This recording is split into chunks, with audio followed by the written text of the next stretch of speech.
Hi everyone, this is Emily Williams. I'm with Spireon. I am the ATI concierge, and we're going to go over the ATI user interface for the Asset and Trailer Intelligence Group. Just a few things about Spireon before we get started. Spireon has been around since 2002. We have over 550 employees currently. We are headquartered in Irvine, California. And we've teamed up with several investors such as Bertram Capital and Joe Gibbs. Joe Gibbs is actually one of our customers, he's one of our investors, and he's one of our endorsers through Joe Gibbs Driven. Spireon has a very large scalable platform. Right now we support more than 1.7 million active subscribers today. That's about 250,000 data events per hour and about 2 billion data events per year. On the call, we do have Mary Ann Caulfield. She is our Manager of Client Services, and Mary Ann simply just going to show us how this user interface works. So Mary Ann, without further ado, go ahead and take it away. Thank you, Emily. What we're looking at here is our map page. So when you log into the UI and go to the map page, this is giving you visibility of your fleet. This is going to show you where your trailers are and what your trailers are doing. So you'll see at the top we have a legend, and the legend is showing us how many trailers are moving, which are the green asset indicators. We have stopped, which are the red asset indicators. We also show what's outside of and inside of landmarks. A landmark is a place of interest, such as your yard, that you put up a boundary around so you're able to look at what inventory is within those boundaries. You're also able to look at arrival and departure, which we'll take a look at when we go further into landmarks. When you click on the button, it will show you the moving. When I click on the moving button, you can turn these buttons on and off. They're like radio buttons. You'll also see when you hover over one of the asset indicators, it will show you the trailer name or the asset name. When you click on it, it gives you further information about that particular asset. So it will show you last event, etc. All the information on the map is laid out in tabular form beneath the map in a grid. So when you look at the grid, you can see we have a number of different column headings. So we have the asset ID, such as the trailer name. What group does it belong to? We give you the ability to group your trailers. You can group your trailer any way that makes sense for your business model. We have customers that group them by trailer type and size. They may group them by region and then type and size. We also have people who group them by dedicated fleets. So whatever makes the most sense for how you do business. We also have columns such as status and duration. You can see speed and heading, the location. We're showing you the last event and the last event date. When you hover over the column headings, you can click on the drop down. You'll be able to change the sort order. You're also able to add or take away columns. So for instance, I have the column for location enabled, but you might want to break it down into latitude, longitude, address, city, and state. We also have a number of columns that are preset. We have columns that you'll see at the bottom here, such as plate number, trailer wrap, trailer color. These are custom attributes that you can add as a customer. So you may, for instance, have different suspension types. So you might have an air ride or a spring ride. That way, if you're adding the custom attribute, you can make that visible as a column. So if your dispatcher is scheduling a load of stemware or something breakable, they might not want to use a spring ride trailer. They want to make sure that they're using an air ride. So you can add any attribute that's going to give your planners or your dispatchers more visibility into the asset that they're looking at. If you don't like the way the column is laid out, you can pick up the column and move it to a new location. You'll notice here the column that I just moved was the column for mileage. So you can also look at what your accurate mileage is for the trailer and have that visible when you're starting to make some decisions. When you click on the trailer in the grid, it shows you the trailer in the map. We'll put this into satellite view to make it a little more visible. So you're able to see the location where that trailer is. When I double click, this is going to show me the historical information. How did the trailer get to that particular location? You can see that there's a breadcrumb trail. You can add and take away from the columns here also. You can export this into CSV. You can also sort by different dates. So if I wanted to see only what this trailer did yesterday, I can choose yesterday, and it shows me the activity that the trailer had yesterday, which was just a heartbeat. A heartbeat signifies to us that the trailer has been stationary for 24 hours. We have some different search functions that you have available to you. So you can do searches by any of the information in any of these columns. So if I wanted to do a search on North Carolina and I put in NC, it will do a search and look for anything that says NC. Well, I was looking for North Carolina. Well, it also came up with Lancaster, New York, so it was just looking for the NC. So what we can do in those cases is we can be more granular and do an advanced search. And the advanced search lets us be very specific about the information we're searching on, and we can also search on our custom attributes. You can do searches by address, so you can put in an address. Let's say we are looking to schedule a load, or a trailer has broken down at a specific location and you need to send another trailer out to pick up that load. You can put in that address and click on nearest asset, and you'll notice that a miles to column was enabled. So the miles to column will populate, and it's going to show us which trailer is closest to the location that I put in. So you can see here the nearest trailer is 256 miles away. When you're looking at the groupings, etc., if I grouped it by trailer type, for instance, if I was looking at size, I could say, well, I need a 48-foot trailer. And I'm able to look and see which one is the closest. I can also make decisions as to which one to use by whether it's stopped or moving, how long it's been stopped for, and I may even want to look into the mileage and decide which one do I want to use based on mileage. We can close out of that and clear that address. You'll see that we have a tab for landmarks. So we established a landmark as a place of interest, your home yard, a customer location, truck stops. You'll see here when we click on the landmark, it will show us the landmark on the map. We have columns for asset present, par, variance. You'll see we also have columns for grace period and start rule. The assets present column shows us what assets are at that landmark. We're able to set up a par for a landmark. So the landmark par is letting us know how many trailers are supposed to be at that location. So if we set up a par, we may have a contract for 10. We're always supposed to have 10 trailers at that customer location. We can set up the par, look at the assets present, and then see what the variance is from that par.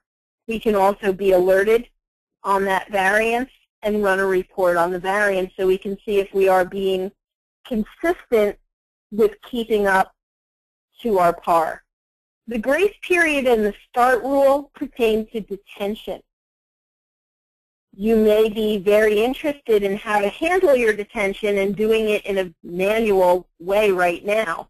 By being able to set up a grace period and a start rule for each individual landmark, you can determine and set up what is going to be your grace period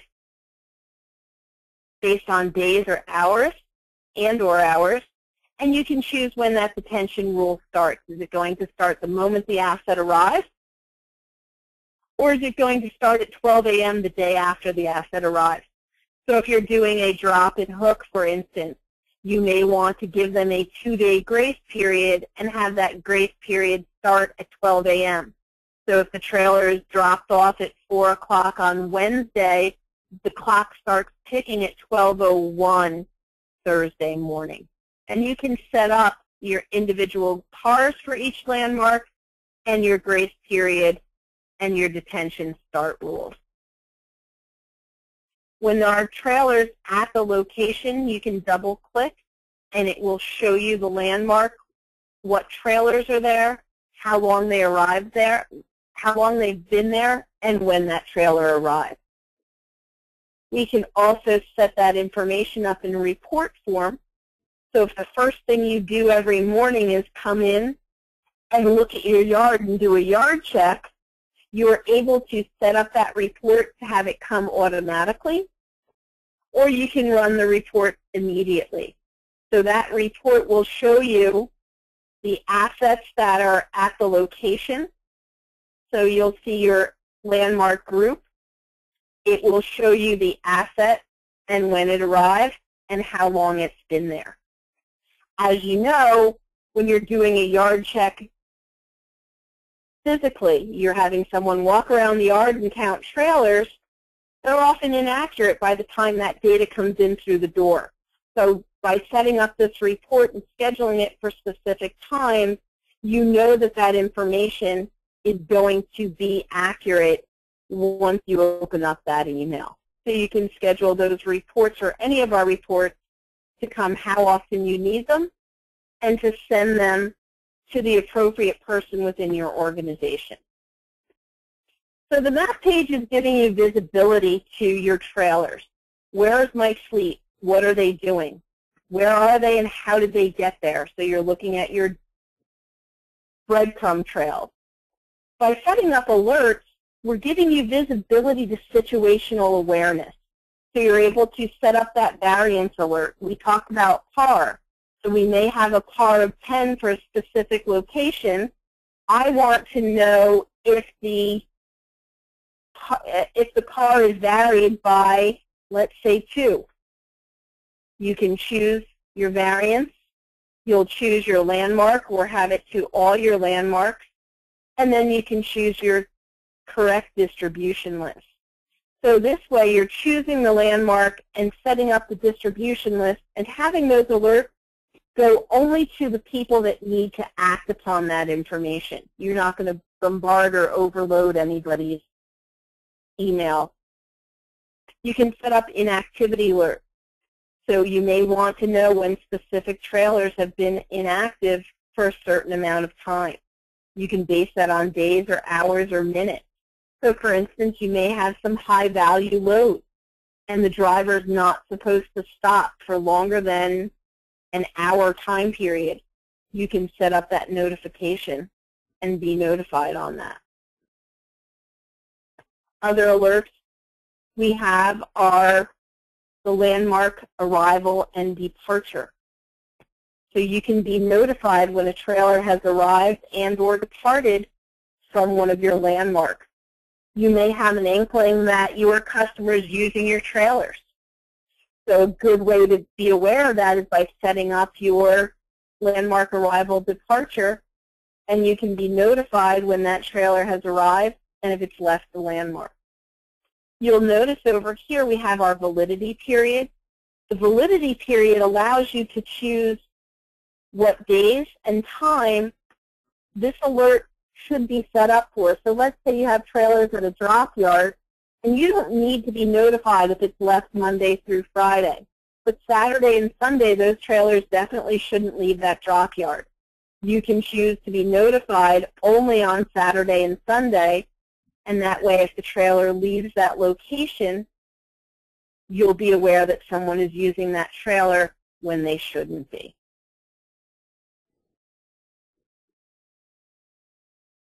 If you have door sensors, you can set up a door event alert. You'll be notified when those doors have opened. We also have some power management alerts, such as our low GPS device power alert and our moving without power. As you know, our device is getting power through the 7-pin and the 6-pin on the J560 on the pigtail. So the low GPS device power alert will let you know that our internal battery on the Spireon device is low. So when the trailer is moving, it's going to report every 10 minutes. When it's disconnected from power, it's going to do a once-a-day report, that heartbeat message that I pointed out, and that comes from our internal battery. So you'll want to be aware when that device is low. Also, the moving without power will let you know that the device is reporting and it's doing its 10-minute reporting as it should be, but it's not getting power through that pigtail. So once that trailer is in a location that you can get to it, you're going to want to check those connections and verify that you don't have a blown ABS fuse, for instance. So alerts are giving us situational awareness. We also have reports that you can run. So the reports are giving you visibility to behaviors. How has my fleet been acting over a period of time? You can set up your alert reports. So you may not be the person in the organization that needs to know the landmark arrival and departures, but you want to look to see how many of those alerts you have received. So you can set up that report based on your alert type, run it for your specific date range, or choose your start and end date and run the report for your alert. We have a landmark inventory status, which we looked at. So it's showing us what trailers are at these landmarks. So effectively, it's doing a landmark, it's doing a yard check for you. We also can do an average landmark dwell time report. This report is going to show you what is the average amount of time that's spent at each one of these landmarks. So this way you can look to see, am I balancing my fleet properly? Are these trailers getting unloaded or loaded in a way that's efficient and improving our overall fleet usage? If you have cargo sensors, we do have a cargo status report. Our detailed history report allows you to go back in time and look at a specific event. So when we were on the map page, we double-clicked and looked at historical information going back to 50 events. Well, the detailed history report will allow you to go back further than those 50 events.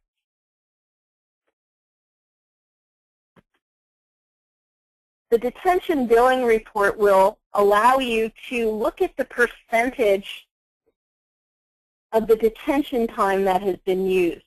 So when we looked at our landmarks, we saw where we could set up our grace period and when that grace period starts. The detention billing report will show you how much of that time was used. It will also show you if it's gone over the time. So if they've used 150% of that grace period, that will be shown on that report also. Our inactivity report allows you to look at inactive trailers. Am I utilizing my fleet wisely? Do I have trailers that have been sitting inactive for extended periods of time? So you can set up your inactivity criteria and run the report based on that criteria. It will show you the time period. It will show you the trailer group. It will also show you the inactivity criteria, and then it will show you which ones of your assets meet that criteria. Any of these reports you can set up and have sent automatically. The report also will stay in your report history, so you can go back to that for reference. You can do mileage reports. You can base your mileage report on all your trailers, a specific group of trailers. You can choose any assets that have 0 miles.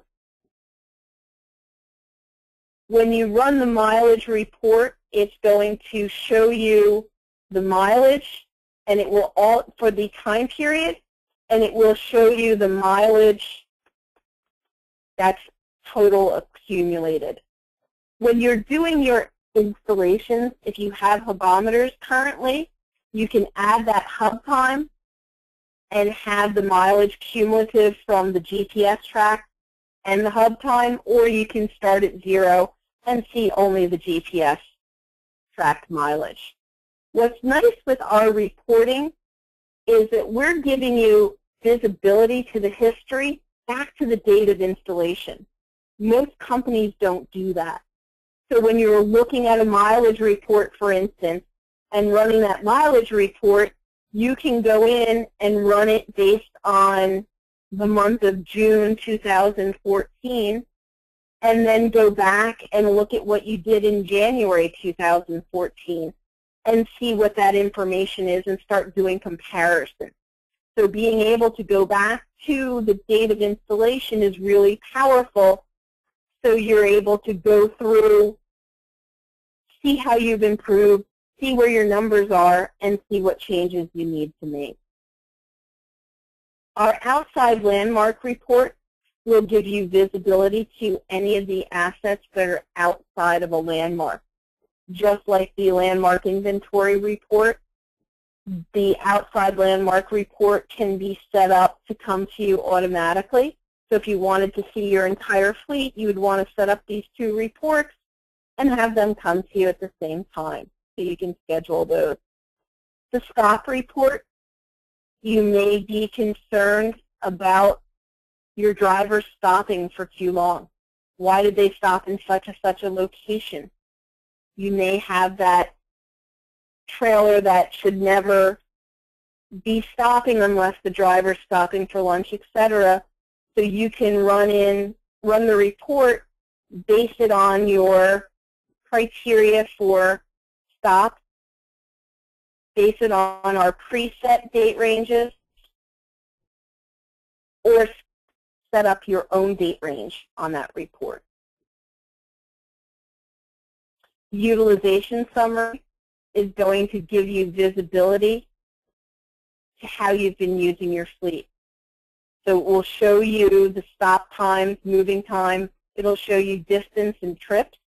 This is broken down by your asset groups and will show you the individual assets. A very powerful report to be able to run and do comparisons with over time period. So when you're looking at your fleet, as we mentioned, the map page is giving you visibility to your fleet. Where are my trailers and what are they doing? How did they get to this location? The alerts are allowing you to set up situational awareness. I want to be notified when any of my trailers have been inactive for longer than 2 days. I need to know when they've reached a certain landmark or when they've departed. The reports are giving you information about fleet behavior. How much mileage has accumulated? Am I utilizing my fleet wisely? Do I have trailers in one location that have been sitting idle and then trailers that are being overutilized in some locations? Our administration page allows you to set up your fleet and set up the website in a way that makes sense to you. You have control over how you name your assets and group them. Setting up your custom attributes and how they're used. when you're setting up your user roles. You can determine which part of the website you want your user to see, what part of the fleet they should have visibility to. Should they have access to the entire fleet, or should they have access to only a particular subgroup? So you can give them visibility to only a particular group of trailers. I want them only to see my 53-foot dry van. So you can really be very granular on what a user sees. You're able to set up all this information on your own. Someone from our client services group will work with you to set up your attributes and get the account started. What's nice is you can make these changes. So you may have landmarks right now that are grouped a particular way, but you want to go in and change that grouping later on in time. So you can go ahead and add your subgroups and create new groups. So this is giving you full autonomy to how you have your fleet set up. I want to thank everyone for your time and have a great day. Thank you very much.